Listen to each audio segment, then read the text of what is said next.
आंखें बंद कीजिए, एक गहरी सांस लीजिए और चलिए उस दुनिया में जहां फिल्में बस कहानियां नहीं होती, एहसास होती हैं। आज हम बात करने जा रहे हैं एक ऐसी कहानी की जो प्यार, बलिदान और पारिवारिक दुश्मनी के इर्द गिर्द बुनी गई है। यह कहानी क़यामत से क़यामत तक फिल्म की है, जिसकी पृष्ठभूमि है धनकपुर गांव। यहाँ प्यार और नफरत का ऐसा तूफान उठता है जो दो परिवारों को तबाह कर देता है। तो चलिए शुरू करते हैं इस गहन और भावनात्मक कहानी का रिकैप जो आपके दिल को छू लेगा। परिचय, धनकपुर की धरती और एक त्रासदी की शुरुआत। धनकपुर एक छोटा सा गांव जहां खेतों की हरियाली और गांव वालों की एकता की मिसालें देखने को मिलती हैं। लेकिन इसी गांव की मिट्टी ने दो भाइयों ठाकुर जसवंत आलोकनाथ और धनराज सिंह दलीप ताहिल के बीच एक ऐसी त्रासदी देखी जिसने उनके परिवार को हमेशा के लिए तोड़ दिया। जसवंत बड़े भाई ने कभी शादी नहीं की। वो अपनी छोटी बहन मधुमती सीमावाज की खुशी को अपनी जिंदगी का मकसद मानते थे।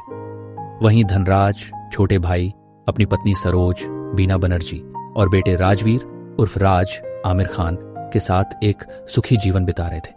लेकिन मधुमती की जिंदगी में एक ऐसा मोड़ आया जिसने सब कुछ बदल दिया। मधुमती को धनकपुर के एक धनी राजपूत परिवार के छोटे बेटे रतन अर्जुन से प्यार हो गया। लेकिन जब मधुमती गर्भवती हुई तो रतन ने उसे ठुकरा दिया। रतन के पिता ठाकुर रघुवीर सिंह अरुण माथुर ने इस रिश्ते को सिरे से नकार दिया।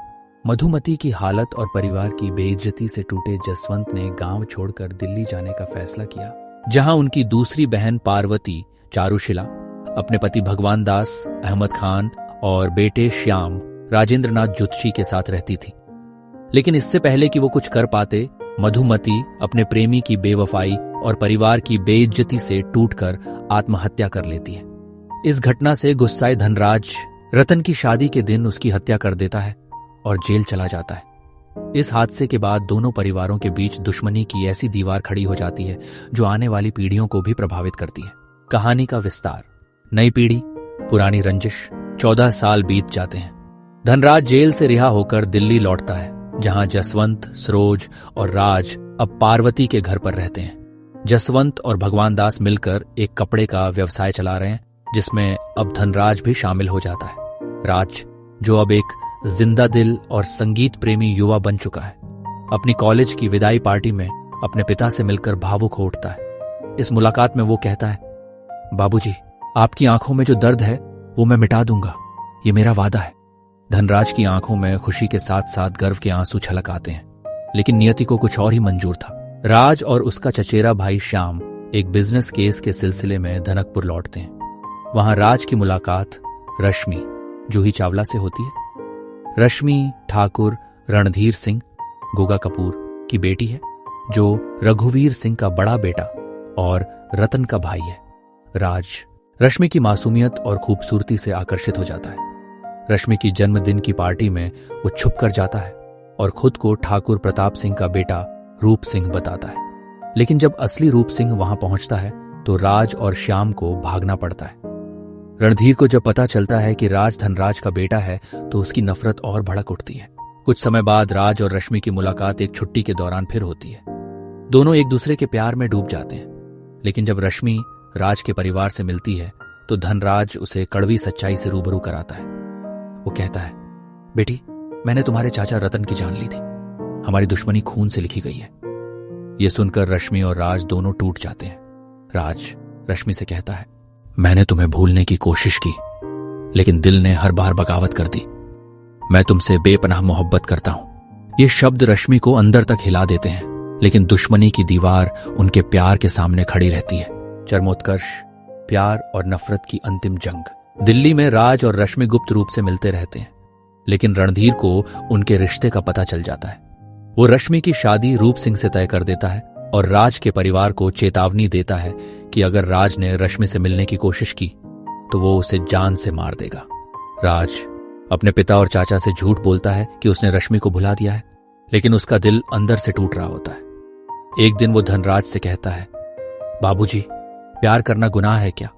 मैं तो बस उसे खुश देखना चाहता हूं। धनराज का दिल पिघल तो जाता है, लेकिन वो अपनी पुरानी दुश्मनी को नहीं भूल पाता।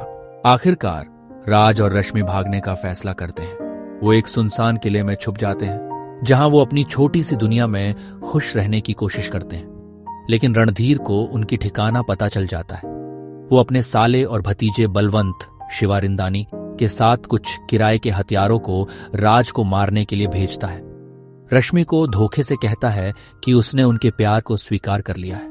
लेकिन जब राज लकड़ी लाने जाता है तो हत्यारे उसका पीछा करते हैं। धनराज, जसवंत, श्याम और रणधीर की मां, जो इस साजिश से अनजान है, किले पर पहुंचते हैं। रश्मि राज की चिंता में बाहर निकलती है और तभी एक हत्यारा उसे गोली मार देता है। राज रश्मि को अपनी बाहों में लेता है और वो उसकी आंखों के सामने दम तोड़ देती है। टूटा हुआ राज खुद को चाकू मार लेता है और रश्मि के पास मर जाता है। दोनों परिवार दौड़ते हुए वहां पहुंचते हैं, लेकिन तब तक बहुत देर हो चुकी होती है। सूरज ढल रहा होता है और दो प्रेमी जो जिंदगी में एक नहीं हो सके, मौत में हमेशा के लिए एक हो जाते हैं। इस दृश्य के साथ राज की वो बात गूंजती है, प्यार तो बस हो जाता है, इसमें गुनाह कहां है।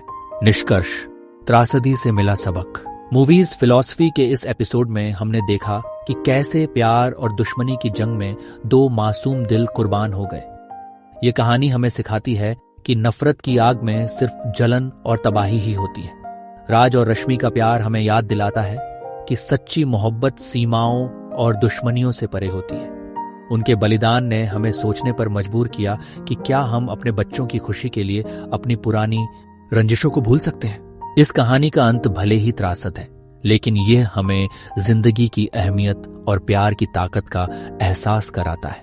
तो दोस्तों, ये थी धनकपुर की इस दिल को छू लेने वाली कहानी। हमें बताइए कि आपको यह रिकैप कैसा लगा। अगले एपिसोड में हम फिर मिलेंगे एक नई कहानी के साथ। तब तक के लिए प्यार बांटते रहिए, नफरत नहीं।